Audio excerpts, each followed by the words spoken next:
سورۃ الانبیاء آیت نمبر 73 اور اس سے آگے انشاءاللہ آج سماعت کریں گے۔ سورۃ الانبیاء کا تسلسل کئی مرتبہ عرض کیا ہے، آج پھر مختصر کہ سورہ انبیاء اس وقت اتری جب کثیر تعداد میں مکے کے لوگ مسلمانوں کے مخالف تھے اور مسلمانوں کو ستایا، پریشان کیا، نبی محترم صلی اللہ علیہ وسلم کے خلاف منصوبہ سازی کی۔ آپ صلی اللہ علیہ وسلم نے مسلمانوں کو ہجرت حبشہ اور مدینہ طیبہ کی اجازت دی، خود بھی ہجرت کر کے گئے اور انہوں نے بھرپور منصوبہ بنایا آپ کو شہید کرنے کا، لیکن اللہ نے آپ کو ان سارے دشمنوں سے محفوظ رکھا غار ثور میں، اور ایک اللہ کی قدرت کے کرشمے نے مختلف چیزیں ظاہر فرمائیں، مکڑی کے جالے، کبوتری کے انڈے، گھونسلے، یہ مخلوق خدا بھی اللہ کے حکم کے تابع ہو کے آپ صلی اللہ علیہ وسلم کی صدیق اکبر کی حفاظت کرتے رہے۔ اس صورت میں تسلی دی گئی کہ آپ پریشان نہ ہوں، کہ آپ سے قبل انبیاء علیہ السلام کے خلاف بھی ماحول مخالف تھا، کثرت تھی، مال کی، دولت کی، اسباب کی، لیکن اللہ نے اپنے پیاروں کو ہمیشہ کامیابی عطا فرمائی، اور پھر وہی ہوا کہ آپ صلی اللہ علیہ وسلم چند سالوں میں جس علاقے سے مسلمانوں کو نکالا گیا تھا، حضور یہاں سے جانے پہ مجبور ہو گئے تھے، وہ پورا علاقہ مسلمانوں کے قبضے میں آ گیا، توحید الہی کا پرچم لہرایا گیا، اور آج فرزندان توحید لاکھوں کی تعداد کے اندر اللہ کے گھر طواف کے لیے حاضر ہوتے ہیں، اور دل تڑپتے رہتے ہیں کہ کاش ابھی موقع مل جائے، ابھی چلے جائے۔ آپ صلی اللہ علیہ وسلم کو حضرت موسیٰ کا واقعہ سنایا گیا، 10 نبیوں کا تذکرہ اس میں آیا۔ پہلا واقعہ حضرت موسیٰ کا کہ دیکھیے ہم نے کس طرح فرعون اور اس کی جماعت، بادشاہت اس کے پاس تھی، اسباب اس کے پاس تھے، کثرت قوم کی اس کے پاس تھی، بنی اسرائیل کے لوگ کم تھے، موسیٰ علیہ السلام تنہا تھے، لیکن اللہ نے اپنی مخلوق سمندر کو اپنے حکم سے حضرت موسیٰ کی حمایت میں کھڑا کر دیا۔ پوری جماعت باہر نکلی اور دریائے نیل نے انہیں غرق کر کے رکھ دیا۔ حضرت ابراہیم کا دوسرا واقعہ آیا کہ حضرت ابراہیم تنہا جماعت کے مد مقابل تھے، اور حضرت ابراہیم علیہ السلام نے ان کے بتوں کی مخالفت کی، انہیں توڑا۔ لوگوں نے بجائے سمجھنے کے حضرت ابراہیم علیہ السلام کو جلانے کا تہیہ کر لیا، اور جب انہیں پھینکا گیا تو ہم نے اسی مخلوق کو جو آگ جلانے پر معمور ہے، ہم نے ابراہیم پر ٹھنڈی کر دی۔ سبحان اللہ، یہ اللہ کا حکم ہے۔ آج بھی ان 2 دنوں میں بھی اگر ہم پاکستان کی افواج، پاکستان کے لوگوں کی اگر ہم خوشی دیکھیں تو اس میں کریڈٹ مسلمانوں کو حکم ہے اپنی ذات پر، اپنی قوت پر، اپنی مہارت پر کبھی نہ رکھو، کبھی نہ رکھو، بلکہ یہ فقط اللہ تبارک و تعالیٰ کی طرف سے رحمت ہوتی، اللہ کی طرف سے۔ ہم سے زیادہ ایفرٹس انہوں نے کی ہوں گی، ہم سے زیادہ اسباب ان کے پاس ہیں، وہ بھی جذبہ لڑائی سے اپنے ملک کی حمایت سے کھڑے ہوں گے، لیکن اللہ نے آپ کو کامیابی عطا فرمائی۔ ہو سکتا ہے یہ انہی باتوں کی برکت ہو کہ نماز پڑھی، دعا کی، تکبیر لگائی، اللہ کا نام لیا گیا۔ اللہ نے فرمایا یا ایھا الذین آمنوا اذا لقیتم فئۃ فاثبتوا واذکروا اللہ کثیرا لعلکم تفلحون۔ اے ایمان والو جب تم کبھی دشمنوں سے مد مقابل ہو، دشمن سے مقابلہ ہو جائے تو جم کر مقابلہ کرو اور اللہ کا ذکر بولتے رہو۔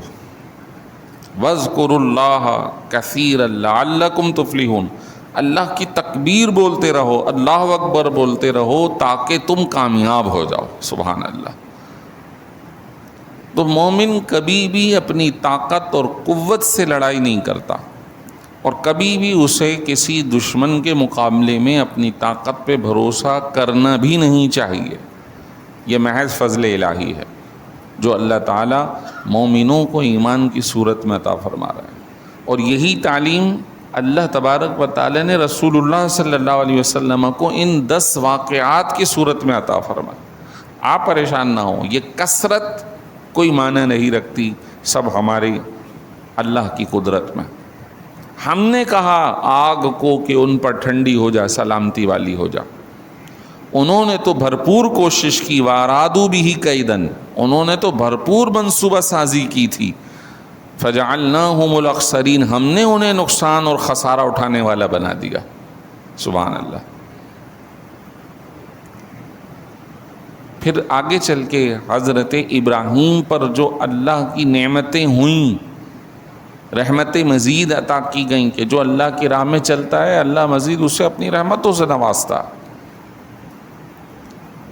فرمایا وَوَهَبْنَا لَهُ إِسْحَاقَ، نہ صرف ہم نے ابراہیم کو بچایا بلکہ ہم نے ابراہیم علیہ السلام کو اسحاق بیٹا بھی عطا فرمایا۔ حضرت اسحاق علیہ السلام کا دینا، عطا کرنا بطور نعمت ذکر فرمایا۔ بڑے بیٹے حضرت اسماعیل ہیں علیہ السلام، اور چھوٹے بیٹے حضرت اسحاق علیہ السلام ہیں، اور اس وقت عطا کیے جب حضرت اسحاق علیہ السلام، یعنی والدہ کے اعتبار سے کہ والدہ جو ہیں وہ 90 سال کی تھی اور والد ان سے بھی بڑے تھے، تو جب حضرت ابراہیم علیہ السلام کو بشارت دینے کے لیے فرشتوں نے کہا تو ان کی جو زوجہ محترمہ ہیں وہ کہنے لگی کہ یہ کیسے ہو سکتا ہے، بالی شیخہ، میرے شوہر تو بوڑھے ہیں، میں عقیم ہوں، بانجھ ہوں، ہمارے یہاں اولاد کیسے ہو سکتی ہے؟ یہ حضرت بی بی سارہ ہیں۔ اللہ نے فرمایا قالوا اتعجبین من امر ربک، فرشتوں نے کہا کیا تم اپنے رب کے معاملات میں تعجب کر رہی ہو، حیرانگی اختیار کر رہی ہو؟ اللہ جب چاہے جو چاہے فیصلہ فرمائے۔ سبحان اللہ۔ کیا آپ تعجب کر رہے ہو؟ تعجب کس چیز کا؟ آپ کو بشارت دے دی ہے آپ کے اولاد ہوگی، اور پھر کہ جو نا امیدی تھی، بظاہر اسباب نہیں تھے، دیکھیے یہ بھی ایک سبق حضور کو دیا گیا، بظاہر اسباب اولاد کے نہیں تھے، اللہ نے اس وقت بنا اسباب کے حضرت ابراہیم کو اسحاق علیہ السلام عطا فرمایا۔ تو اے نبی محترم، بظاہر اسباب نہیں ہیں، لوگ مخالف ہیں، یہاں آنا مشکل ہے، لیکن آپ پریشان نہ ہوں، ہم مسبب الاسباب ہیں، ہم آپ کو یہ طاقت فراہم کر دیں گے۔ سبحان اللہ۔ حضور مکے میں ہیں، تسلی دی جا رہی ہے، ایک ایک واقعے سے، ایک ایک بات سے تسلی دی گئی ہے، مسلمانوں کو تسلی دی گئی ہے کہ تم کبھی بھی اپنی ذات پہ بھروسہ نہ کرو، بظاہر جو اسباب، جو معاملات بظاہر ناممکن یا مشکل لگتے ہیں، اللہ کے لیے کوئی مشکل، کوئی ناممکن نہیں۔ ایک ہی سوال ہے، اللہ اور اس کے رسول کی اطاعت کرو، اطیعوا اللہ ورسولہ ولا تنازعوا فتفشلوا وتذهب ريحكم واصبروا ان اللہ مع الصابرین۔ اسی آیت کے اندر جو سورہ انفال میں کہ جب کافروں سے لڑو تو ڈٹ جاؤ، اللہ کا ذکر کرو، اور آگے فرمایا اللہ اور اس کے رسول کی اطاعت کرو، آپس میں اختلاف نہ کرو، ورنہ تمہارا جو رعب ہے وہ چلا جائے گا۔ تم جم کر مضبوطی سے، اکائی سے، اتحاد سے کام کرو، صبر کرو، اللہ صبر کرنے والوں کے ساتھ ہے۔ اور اللہ نے بدر میں تھوڑے ہونے کے باوجود کامیابی عطا فرمائی۔ احزاب، سورہ احزاب کا جہاں تذکرہ آتا ہے، اللہ اکبر، احزاب کا مطلب ہی یہی ہے کہ جماعت در جماعت، ساری جماعتیں مل گئیں مسلمانوں کے خلاف۔ یہودی اس میں شامل تھے، مکے کے رہائشی اس میں شامل تھے، مکے کے ارد گرد کے قبائل ان کے ساتھ شامل تھے۔ مدینہ طیبہ کے یہودی حضور کے مخالف، مسلمانوں کے مخالف ہو گئے تھے۔ سبحان اللہ، اللہ نے آپ علیہ الصلاۃ والسلام کو کامیابی عطا فرمائی۔ احزاب کے موقع پہ آتا ہے کہ حضور مدینہ طیبہ سے باہر نکل گئے، ایک خندق کھودی گئی حضرت سلمان فارسی کے کہنے پر کہ ہم ایران میں جب آگ کی پوجا وغیرہ کرتے تھے، فارسی تھے، فارس میں رہتے تھے، تو ہم خندق کھود کے جنگ کرتے تھے۔ حضور نے پسند فرمایا کہ ہم خندق کھودیں گے۔ پھر اس کے واقعات طویل ہیں، لیکن حضور نے خندق ایسے کھودی کہ پیچھے آپ کے پہاڑ تھا اور آگے وہ خود موجود ہیں، اور دشمنوں کا آنا ممکن سامنے سے ہے۔ ادھر اس چوٹی پہ ایک صحابی کو، حضرت علی کو کھڑا کر دیا، ادھر کسی اور کو کھڑا کر دیا، ادھر کسی اور کو کھڑا کر دیا۔ یہی وجہ ہے جہاں 7 مورچے تھے تو 7 مساجد بنائی گئی ہیں، 7 مساجد۔ یہ ان بزرگوں کی جگہ تھی جہاں وہ کھڑے ہو کے پہرہ داری کر رہے تھے، اور پیچھے پہاڑ ہے۔ اب کثرت سے لوگ موجود ہیں، مقابلہ کیسے ہو؟ حضور علیہ الصلاۃ والسلام اللہ کی بارگاہ میں دعا کر رہے۔ بدر میں بھی حضور نے دعا کی، احزاب میں بھی حضور نے دعا کی، ہر موقع پہ حضور دعا ضرور فرماتے تھے۔ بدر کے اندر آپ چلے جائیں تو بدر کے میدان کے کونے پہ مسجد بنی ہوئی ہے، مسجد بدر، مسجد عریش۔ وہاں حضور اتنی دعا کر رہے ہیں، اتنی دعا کر رہے ہیں کہ کندھوں پر چادر مبارک ہے وہ نیچے گر گئی، سرک گئی، تو صدیق اکبر نے اٹھائی اور دوبارہ کندھوں پر رکھ دی۔ حضور آپ کو ضرور اللہ نے جو وعدہ فرمایا عطا فرمائے گا۔ تو ہمیں بھی حکم ہے کہ اگر ہمارا ایک حصہ، ایک جماعت، ایک جز مد مقابل دشمنوں کے کھڑی ہو تو بقیہ لوگ اپنے ہاتھوں کو بلند کر دیں، اللہ تو ان کو کامیابی عطا فرما، کیونکہ کامیابی بندوں کے اپنے ہاتھ میں نہیں۔ ہاں، محنت، کوشش، سعی ضرور ہے۔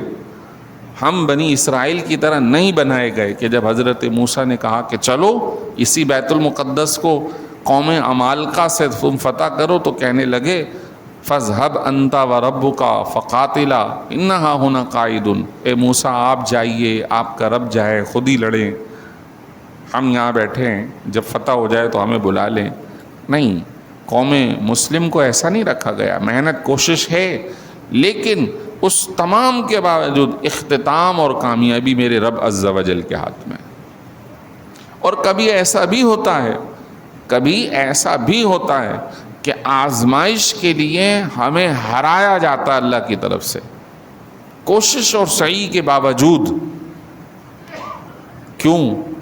تاکہ آپ کے اندر اگر کہیں کوئی ایسا مادہ پیدا ہو گیا ہو جو تکبر کا ہو، اپنے زعم، اپنے بازو پہ بھروسہ کر رہے ہو، تو اسی موقع پہ اللہ تعالیٰ آپ کو واپسی کر دے گا، ریورس کر دے گا، اور آپ کو اندازہ ہوگا کہ یار مجھ سے کہیں غلطی ہو گئی۔ احد میں کیا ہوا؟ آپ صلی اللہ علیہ وسلم کو پتہ چلا کہ بدر کا مقابلہ اور بدر کا بدلہ لینے کے لیے مکے کے لوگ آ رہے ہیں، تو حضور نے صحابہ کرام کو فرمایا کہ آپ سب مدینہ طیبہ میں رہیں، ہم دفاعی انداز میں جنگ کریں گے، آنے دیں، ہم اپنے مورچے یہاں بنائیں گے۔ تو کچھ نوجوان صحابہ کرام حضور کے پاس آئے اور عرض کی کہ ہم بدر میں جا نہیں سکے تھے، اچانک جنگ ہو گئی تھی، اب تو ہمیں موقع ملنا ہے، لہٰذا ہم چاہتے ہیں کہ کھلے میدان میں ان سے لڑیں، یعنی وہ اپنی طاقت پر ہم دکھائیں گے اب ہمارے کیسے جوہر ہیں۔ حضور صلی اللہ علیہ وسلم نے مشورہ کیونکہ کیا تھا، تو مشورے کے اندر کثرت نے یہ مشورہ دے دیا۔ اب حضور نے جب مشورہ سنا، اور آپ کے مشورے کو ترجیح دینی چاہیے تھی انہیں، لیکن وہ اپنے اسباب، طاقت اور مہارت پر کہنے لگے، تو حضور نے کہا کیونکہ مشاورتی مجلس ہے اور کثرتی مشورہ اس بات کا تقاضا کرتا ہے کہ اس کو قبول کیا جائے، لہٰذا آپ صلی اللہ علیہ وسلم در دولت میں تشریف لے گئے اور زرہ، خود، تلوار تیار ہو کے باہر آ گئے۔ اب جب بڑے صحابہ اکرام جو حضور کے مزاج مبارک کو جانتے تھے، سیدنا صدیق اکبر وغیرہ، حضور کے جانے کے بعد سب نوجوانوں کو کہنے لگے بھائی تم نے ان کی کیوں نہیں مانی؟ مشورہ، آپ جب بڑے کچھ کہیں تو خاموشی لگانی چاہیے۔ اب وہ سب تھوڑے سے ہو گئے کہ بھائی ہم سے شاید غلطی ہو گئی، مسٹیک ہو گئی۔ اتنے میں حضور تو تشریف لا چکے تھے تیار ہو کے۔ اب عرض کی حضور ہم آپ کے مشورے کے مطابق یہیں، فرمایا نہیں، اب نبی کے لیے جائز نہیں ہے کہ وہ جہاد کا لباس پہن لے اور پھر اتار دے۔ اب جو کچھ ہوگا میدان جنگ میں ہوگا۔ اور پھر اس کا اثر ہوا کہ بدر میں ہماری کامیابی تھی، حالانکہ افراد کم تھے، احد میں زیادہ تھے، اس کے باوجود ہمارے 70 لوگ شہید ہو گئے، 70 لوگ شہید ہو گئے۔ تو بتانا مقصود یہ ہے کہ انسان کبھی بھی اپنی طاقت پر، کبھی بھی اپنے ہنر پر، اپنی مہارت پہ بھروسہ نہ کرے۔ ٹھیک ہے کہ یہ سب کچھ کرنا ہے، لیکن آخر میں رب تبارک و تعالیٰ کی بارگاہ میں سجدہ ریزی کرنی۔ مسلمان یا پاکستان کے لوگ الحمدللہ خوش ہیں، لیکن اس خوشی کو کبھی بھی ہمیں نیگیٹو صورت میں نہیں سوچنا ہے، ہم نے تو یوں کر دیا، ہم نے یوں کر دیا۔ ہم نے کچھ نہیں کیا، ہم نے ہمت کری، حوصلہ کیا، اللہ کی جو رحمت ہوئی، اللہ کی عنایت ہوئی، اس کی مدد ہوئی، اس کی وجہ سے یہ ہوا، اور اللہ نے کافروں پر دھاک بٹھا دی، اور اللہ ہی کرنے والا ہے۔ تو فرمایا اے ابراہیم آپ اکیلے تھے، ہم نے آگ کو ٹھنڈا کیا، آپ کے آل اولاد کا معاملہ نہیں تھا، ہم نے آپ کو اسحاق عطا کیا، اور نہ صرف اسحاق بلکہ وَيَعْقُوبَ نَافِلَةً، ہم نے اسحاق سے علاوہ یعقوب بھی زائد طور پہ آپ کو عطا کیے۔ اور پھر تو اللہ نے نبیوں کی ایک پوری لڑی اور چین انہیں عطا فرما دی۔ حضرت اسحاق کے بعد بیٹے یعقوب وہ نبی ہو گئے، بیٹے یعقوب نبی ہوئے تو ان کے بیٹے یوسف نبی ہو گئے، اور یوں آگے نبیوں کی چین چل گئی۔ ایک موقع پہ آپ صلی اللہ علیہ وسلم نے صحابہ کرام سے پوچھا بتاؤ کریم ابن کریم ابن کریم ابن کریم کون ہے؟ محترم، بیٹا محترم کا، بیٹا محترم کا، بیٹا محترم کا، بتاؤ وہ کون ہے جو عزت دار ہے، جو خود بھی ہے، اس کے والد بھی ہیں، اس کے دادا بھی ہیں، اس کے پردادا بھی ہیں۔ تو بعض صحابہ کرام نے کہا حضور آپ؟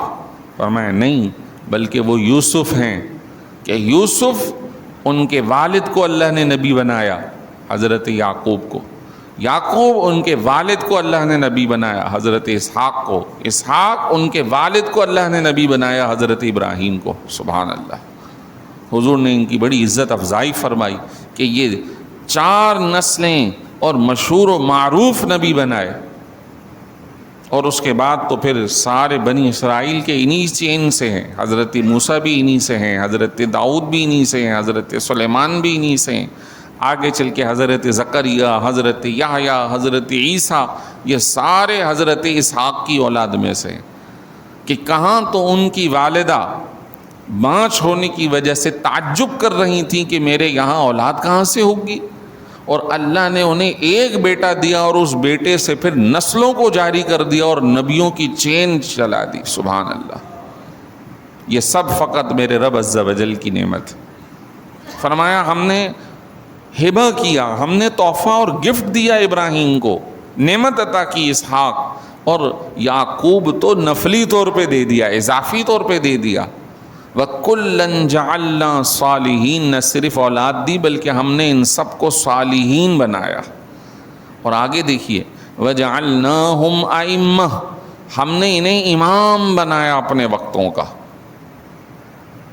حضرت یوسف علیہ السلام کو دیکھ لیجئے کہ کس طرح اسباب نہیں تھے، کنویں میں پھینک دیا گیا تھا، اور پھر اللہ نے انہیں بنا اسباب کنویں سے نکلوایا، مصر بکوا کر پہنچوایا، پھر مصر کا وزیر خزانہ بنوایا، پھر مصر کے وزیر خزانہ کے مرنے پر پھر پوری ریاست کا سربراہ بنایا اور پھر پورے مصر کی سربراہی حضرت یوسف کو عطا فرما دی۔ ان کا آرڈر چلا کرتا تھا، وہ ہم نے سورہ یوسف میں بڑی ڈیٹیل سے سنا تھا، ان کا آرڈر چلتا تھا۔ وہ واحد فرد تھے جو پورے مصر کی زمین کے تمام مال مویشی کے، جائیداد کے، ایون کے غلام باندی اور جو لوگ عام عوام الناس سے سب کے مالک تھے۔ کیوں کہ وہاں قحط پڑ گیا تھا، اور قحط پڑنے پر ایک ہی آرڈر تھا، جو اپنے آپ کو ہمیں بیچ دے گا ہم اسے کھانے کو دیں گے۔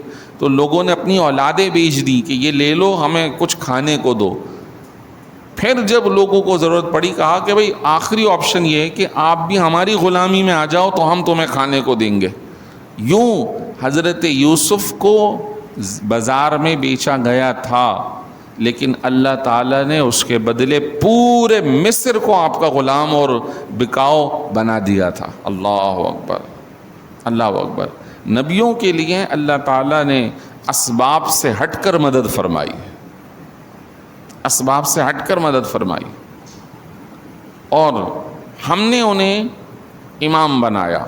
یہدون بامرنا، وہ امام ہمارے حکم کی رہنمائی کرتے، جو ہم کہتے ہیں وہ آگے بتاتے۔ وَأَوْحَيْنَا إِلَيْهِمْ فِعْلَ الْخَيْرَاتِ، ہم نے سارے نبیوں کو اچھے اچھے کام کرنے کی وحی فرمائی۔ اور کیا؟ وَإِقَامَ الصَّلَاةِ وَإِيتَاءَ الزَّكَاةِ، سارے نبیوں کو یہ حکم دیا تم نماز قائم کرنا، زکوٰۃ ادا کرنا۔ سبحان اللہ، ہم مسلمان اللہ کا شکر ادا کرتے ہیں کہ ہم وہ کام کر رہے ہیں جو اللہ نے اپنے نبیوں کو کرنے کا حکم دیا۔ یہودیوں نے نماز پڑھنا چھوڑ دی، عیسائیوں نے چھوڑ دی، زکوٰۃ کی ادائیگی چھوڑ دی، نماز چھوڑ دی۔ اس وقت روئے زمین پہ صرف مسلمان ہیں جو دین ابراہیم پر کاربند ہیں، جو روزہ بھی رکھ رہے ہیں، جو زکوٰۃ بھی ادا کر رہے ہیں، جو نماز بھی ادا کر رہے ہیں، جو شرک اور کفر سے بری ہیں۔ یہ فقط میرے رب کا فضل ہے، یہ فقط میرے رب کا فضل ہے، اور یہ ہزاروں سال کی تاریخ ہے، کوئی ابھی کی نہیں، ہزاروں سال کی تاریخ ہے۔ یہی وجہ ہے کہ ہمیں فرمایا گیا قرآن تیسرے پارے میں کہ جو ابراہیم سے سب سے زیادہ قریب ہیں وہ نبی محترم ہیں اور ان کے ماننے والے۔